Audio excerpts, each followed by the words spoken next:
నిజంగా నిజంగా ఇలా ఈ రోజే తొలిసారిగా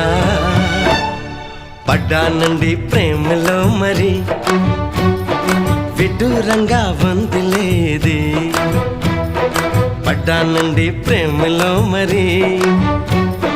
విడ్డూరంగా ఉంది లేది